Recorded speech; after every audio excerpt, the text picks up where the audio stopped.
Picture this. A task force pushes toward Morocco thinking it's about to face a coastline problem. Water, ports, a landing, a push inland. That's the fantasy version. The real version starts the moment the first vehicles leave the beachhead and the operation discovers the thing Morocco actually weaponizes: continuity. Most countries that are hard to invade try to stop you at the shoreline. Morocco lets the shoreline happen, then turns the rest of the plan into friction you can't schedule around. That's why Morocco is misunderstood. People look for the fortress wall and miss the system. They look for one dramatic obstacle and miss the way the whole country behaves once an invasion begins. Because the danger isn't the first step. The danger is what happens when the invasion needs to become a campaign. That's where Morocco breaks invasions. On paper, Morocco looks approachable. It has access points in two directions, with the Atlantic on one side and the Mediterranean on the other. It sits close enough to Europe that planners can convince themselves the problem is distance, not impossibility. Then the approach tightens. The Atlantic doesn't offer predictable landing rhythm the way invasion models prefer. Sea states and surf windows do not respect timelines. Ports that can actually sustain a force sit inside dense, politically sensitive urban space where rapid seizure becomes a slow, messy process. The Mediterranean side feels closer and cleaner, right up until the ground rises behind it and the corridors narrow. Northern terrain compresses movement early, which is exactly when an attacker needs space the most. Morocco doesn't wait for you to reach the interior before the map starts fighting you. It begins on the approach, then escalates the moment wheels start turning inland. Once forces push past the coast, Morocco stops acting like a place you move through and starts acting like a filter. The Atlas Ranges don't sit politely in one corner of the country. They fracture interior movement and turn clean axes into curved routes. Elevation changes break mechanized pacing. Road options become fewer, which turns every detour into a gamble instead of a correction. That matters because modern invasions don't run on courage. They run on timing. A stalled lead element creates compression behind it. Compression makes vehicles predictable. Predictability makes them vulnerable. Vulnerability forces caution. Caution steals time. Time is what the defender trades for leverage. Morocco's terrain does that trade automatically. The invader begins negotiating geography instead of imposing will, and once that starts happening, the operation becomes reactive, even if commanders refuse to admit it. Morocco offers no convenient land route for an external force to keep feeding the operation once it goes wrong. Sustainment arrives by air or sea, which sounds normal until you remember what large land campaigns actually consume: fuel, ammunition, spare parts, medical evacuation capacity, replacement vehicles, engineering equipment, food, water, the boring things that decide whether an army keeps moving. Long supply chains can work when they stay stable. Morocco is built to make them unstable. This is where invasion logic flips. An attacker doesn't need to lose a major battle to begin losing the war. All it needs is a supply chain that stops feeling routine. Routine is what lets an army take risks. When resupply becomes uncertain, decision-making becomes conservative. Once decisions slow down, momentum bleeds out. That's how invasions fail in modern war. They fail because continuation stops being reliable. Morocco specializes in that kind of failure. A lot of people stop here and say Morocco is impossible to invade because of geography. That's only half the story, because Morocco has been building a military that fits this environment perfectly, and it's doing it with a clear logic. It doesn't need to become the biggest army in its region. It needs to become the army that performs best inside disruption. That's why Morocco's modernization matters, not as a parade, as an amplifier. Morocco sits in the upper middle tier globally by many public military indices, which sounds modest until you place it in the North African balance. It's a regional power that has been spending like a state that expects pressure, not peace. Reported active duty manpower commonly lands around the 195,000 to 200,000 range, with reserves and paramilitary forces adding depth in a crisis. That kind of pool matters because Morocco doesn't doesn't need to win a quick war. It needs to sustain readiness while an attacker's operation gets more expensive each week. Money is following the same direction. Public reporting on Moroccan defense budgets shows a clear rise through 2025 and planned increases into 2026, with spending commonly cited in the low teens of billions of dollars and then climbing further.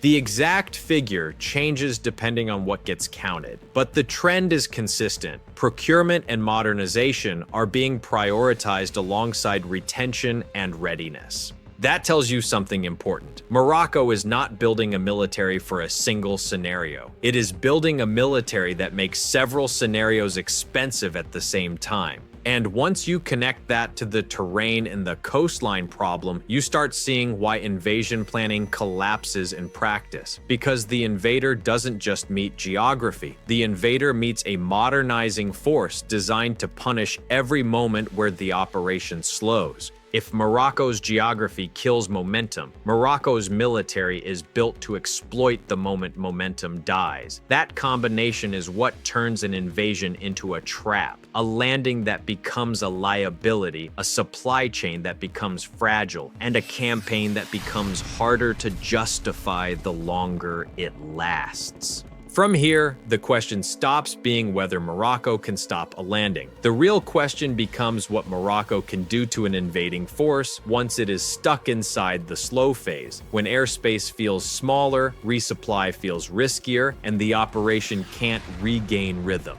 That's where Morocco's assets start to matter in a very specific way. Once an invasion slows inside Morocco, the fight stops being about the landing and becomes about the sky, the roads, and the resupply rhythm. That's where Morocco's modernization matters. Most people picture military power as a single number that decides outcomes. Morocco is building something more useful than that. It's building a force that can keep pressure on an invader while the invader's plan is falling apart from inside its own logistics. That's the key difference. Morocco doesn't need a cinematic victory. It needs an attacker to feel the slow phase tightening every day. Morocco's air power isn't structured to chase huge fleet-size headlines. It's structured around a high-quality core that can show up repeatedly over the parts of Morocco where an invader needs time the most. That core is the F-16. Public reporting commonly puts Morocco's existing F-16 fleet around the low 20s with a separate approved acquisition of 25 newer Block 72 aircraft to expand and modernize the force. That matters because modern invasions don't collapse when a defender has more jets. They collapse when the defender's jets can keep making airspace feel contested while the attacker is still trying to stabilize. A landing force needs predictable corridors for helicopters, drones, and airlift. A ground push needs cover windows that don't suddenly vanish. A supply chain needs ports and roads that don't feel permanently watched from above.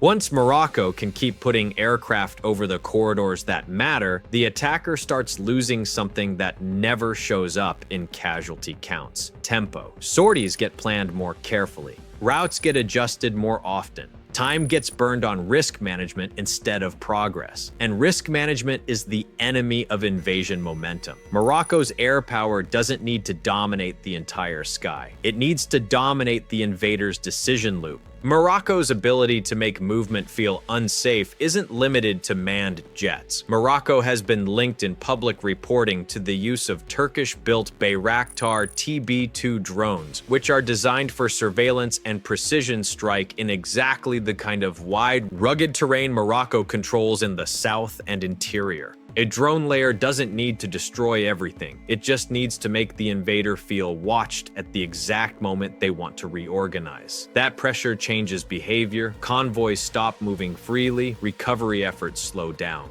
A stalled column becomes a target that can be revisited, not a problem that resets overnight. That's how stalled operations turn into traps. Morocco's army doesn't need a fully modern fleet across the whole force to be dangerous. It needs enough modern capability to punish a slowed invasion, while the rest of the force holds corridors, denies freedom of movement, and sustains presence. This is where Morocco's armor matters. Public sources commonly cite Morocco's Abrams fleet at around 222 M1A1SA tanks.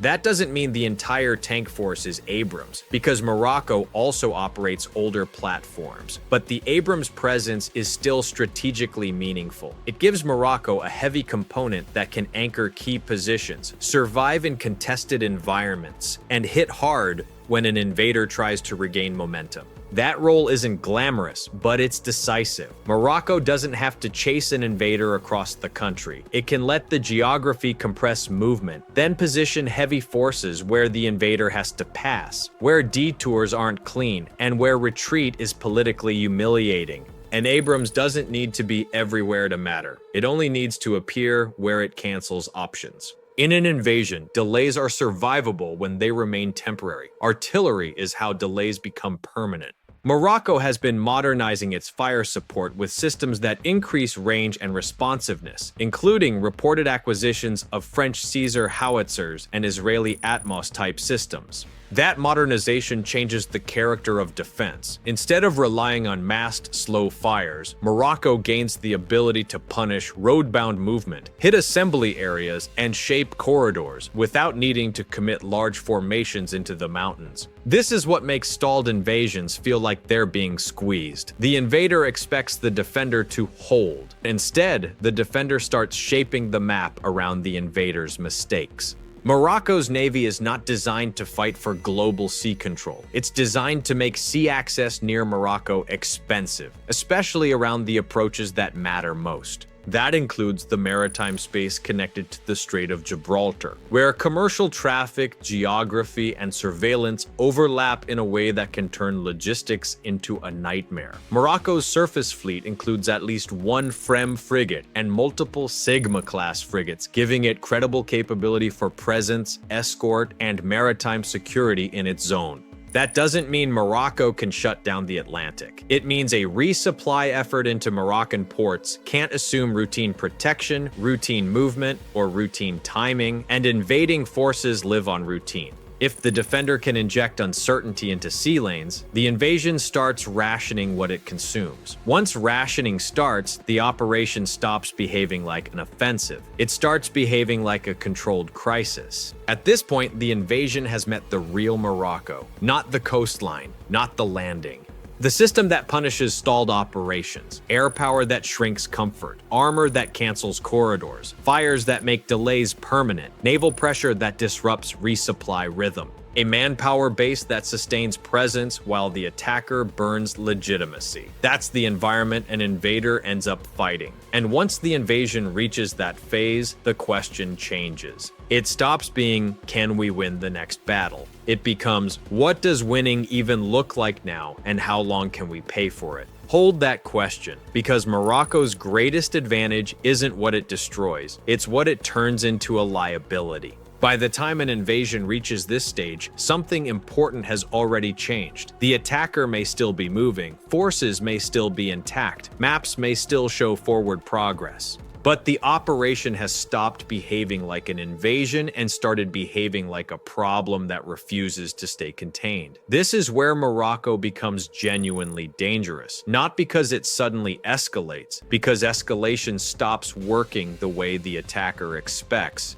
Morocco doesn't sit at the edge of a strategic vacuum, it sits at a junction. To the north, Europe begins almost immediately across narrow maritime corridors. To the east, North Africa's balance of power is shaped by long-standing rivalry and mutual suspicion. To the south, instability in the Sahel means pressure never stays neatly boxed. That positioning matters because no prolonged military operation inside Morocco remains a single theater issue. Shipping patterns react, insurance markets adjust. Diplomatic channels activate before governments issue formal statements. What began as a military decision starts generating second-order consequences faster than planners can absorb them. This is the moment where freedom of action narrows without a single additional shot being fired. Any sustained foreign military presence inside Morocco forces Algeria to reassess posture, readiness, and intent. This doesn't require alliance declarations. It doesn't require troop movements across borders.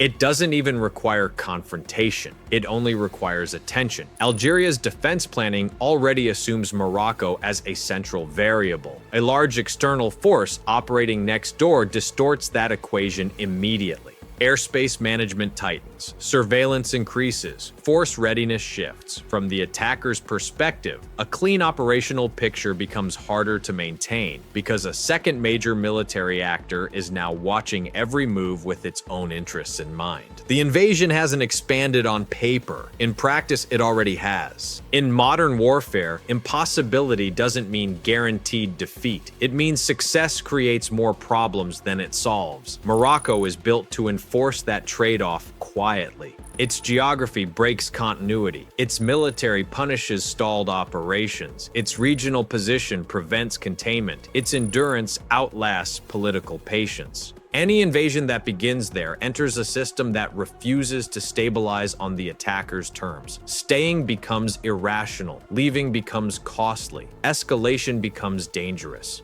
That's why Morocco doesn't need to declare itself impossible to invade. The system does it for them, quietly, relentlessly, and without offering an exit that feels like a win.